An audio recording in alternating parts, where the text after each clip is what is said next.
Je ne sais pas ce qu'il y a de mieux pour bien commencer un week-end, mais un récap ciné-série, c'est quand même une bonne base. Hey les geeks, c'est Mathéo et on se retrouve pour un tout nouveau récap ciné et série, votre dose presque quotidienne d'actualité à ne pas manquer.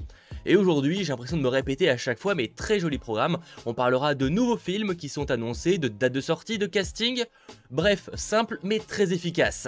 Comme d'hab, ne perdons pas plus de temps, petit pouce vers le haut, abonnez-vous et actualisons.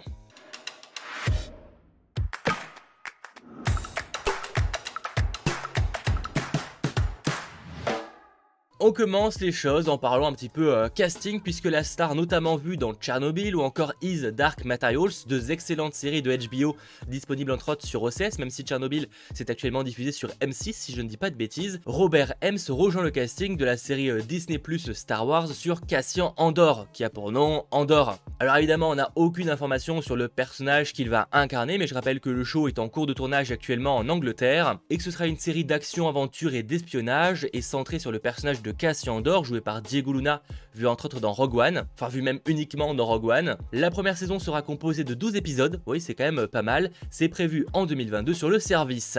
Autre news tombée cette fois lors du 100% Marvel, l'actrice Issa Rae, vue notamment dans The Lovebirds sur Netflix tout récemment, rejoint le casting vocal de Spider-Man Into the Spider-Verse 2. Et elle, à la différence du casting précédent, on sait qui elle va incarner, c'est plutôt une bonne nouvelle puisqu'elle va jouer Jessica Drew, aussi connue pour les intimes en tant que Spider-Woman. Donc ça franchement c'est une bonne nouvelle, on sait enfin qui sera l'un des premiers nouveaux personnages à rejoindre le casting. Car oui, elle rejoint déjà Shameik Moore ou encore Ellie Stanfield, qui incarnent respectivement Miles Morales, donc le personnage principal, ou encore Gwen Stacy alias Spider-Gwen. Ellie Stanfield qui joue aussi Kate Bishop en live dans l'MCU, mais c'est une autre histoire.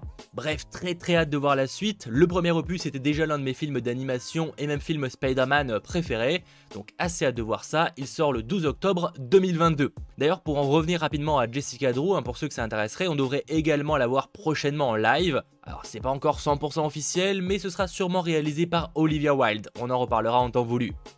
On enchaîne côté live, parlons de Creed 3 réalisé par Michael B. Jordan. On apprend que Jonathan Majors, qui a notamment joué dans Lovecraft Country, qui a beaucoup plu, est en négociation pour jouer dans le film Creed 3 du coup, en tant qu'ennemi juré d'Adonis Creed. Pour l'instant rien de signé, mais ça sent quand même assez bon si on en parle. Je rappelle que Creed 3 est prévu fin 2022, mais on retrouvera également Jonathan Majors dans un film Marvel puisqu'il jouera Kang dans Ant-Man Quantumania, qui lui est prévu par contre en 2023. Sans transition, qui n'a pas grand chose à voir côté John Wick 4, le casting s'agrandit, c'est cool, ça fait enfin parler, on sent que le tournage est assez proche. Shamier Anderson rejoint les équipes, mais c'est également le cas de Donnie Yen, peut-être un peu plus connue, puisqu'elle a notamment joué dans Star Wars Rogue One ou encore Ip Man. Forcément avec un tel casting, ça promet des combats toujours assez ouf. Bon, c'était déjà le cas des premiers films, donc c'est pas vraiment surprenant, mais c'est assez prometteur. Pour l'instant, l'intrigue de John Wick chapitre 4, voire même d'ailleurs du chapitre 5, reste assez secrète. Mais le tournage de ce quatrième opus est prévu pour commencer cet été, à la fois en France, en Allemagne et au Japon. Donc on va pas mal voyager, et notamment en France, et ça, franchement, c'est plutôt une bonne nouvelle. Bon, en tout cas, le film est prévu pour le 25 mai 2022, et bordel, que j'ai hâte. En parlant d'ailleurs au tournage bien plus proche, celui de Indiana Jones 5 commencera la semaine prochaine, ça a été annoncé, c'est quand même une plutôt bonne nouvelle après de nombreux reports, pour une sortie je le rappelle lors de l'été 2022. Tournage qui a déjà commencé, on a aussi celui de The Flash, donc prévu en 2022, ça c'est pas vraiment nouveau, mais Andy Muschietti, le réalisateur du film, a teasé quelque chose de plutôt intéressant sur son Instagram. Il a posté une photo donc avec l'emblème du logo du Batman de Keaton, avec un peu de sang dessus, faisant rapidement d'ailleurs penser à Watchmen, mais il y a moyen que ce soit un simple hasard. En tout cas le teaser est clairement cool et assez hâte de voir Michael Keaton reprendre le rôle du Batman dans le film. Film qui, je le rappelle, explorera donc le multivers et les différentes terres alternatives, ce qui va permettre de voir plein de versions différentes, peut-être déjà vues au cinéma ou sur le petit écran. On reste dans les bonnes nouvelles et d'ailleurs ça tombe assez à pic, j'étais en train de terminer ma vidéo à ce sujet pour la sortie du film. Paramount vient de planifier le prochain film Sans un bruit pour le 31 mars 2023, date américaine. Alors petite particularité, c'est pas un Sans un bruit 3, donc ce sera le film réalisé et écrit par Jeff Nichols, et donc pas une suite directe, mais plutôt un spin-off centré sur de nouveaux personnages. Je n'en parlerai pas plus parce que je prépare déjà une vidéo dédiée sur cet univers de Sans un bruit, qui arrivera donc à la sortie du film le 16 juin prochain en France. Mais pour donner un petit peu mon avis sur Sans un bruit 2, si vous avez vu le premier et que vous l'avez apprécié, le deuxième est tout aussi excellent.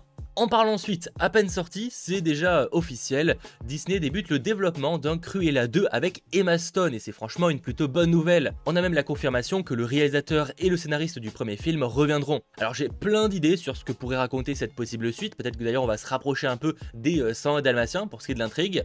Même si j'espère évidemment que ça prendra quand même beaucoup de liberté pour explorer sa propre intrigue, c'était ce qui est cool avec le premier film Cruella justement. Mais on en parlera un peu plus en détail à la sortie du film en France le 23 juin prochain.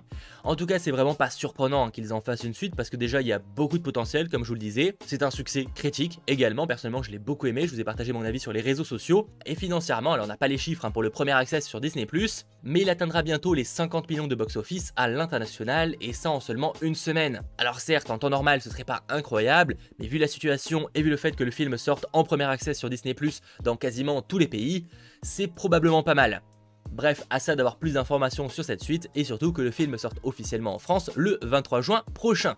Dernière info pour terminer ce récap en beauté, un tout nouveau film Master and Commander de l'autre côté du monde est en préparation. Alors pour l'instant zéro détail, il y a juste un scénariste qui a été recruté. Je rappelle que le premier film était sorti en 2003 et se déroulait pendant les guerres napoléoniennes et racontait une course-poursuite à bord d'un navire autour de l'Amérique du Sud. Personnellement je trouve qu'on manque de films qui se passent sur des navires donc en soi pourquoi pas. Voilà, c'est tout pour ce récap ciné-série du samedi, peut-être un peu plus court que d'habitude, mais j'espère malgré tout qu'il vous aura plu. Si c'est le cas, n'hésitez pas à lâcher le petit pouce vers le haut, à vous abonner. J'en profite forcément pour remercier les différents sponsors de la chaîne, merci beaucoup à vous, notamment au tout nouveau Super Geek, Sweet77. Bon, t'es pas nouveau sur la chaîne, on va pas se mentir, ça fait quand même quelques années que tu me suis et merci beaucoup à toi. Bref, je ne vous garde pas plus longtemps, passez du coup un très bon week-end et on se retrouve très vite, notamment pour un récap gaming, histoire de parler un petit peu de nos attentes pour le 3 qui arrive dès la semaine prochaine, ça va être juste excellent, enfin je l'espère en tout cas. Bref, à très vite, c'était votre geek Mathéo, ciao tout le monde.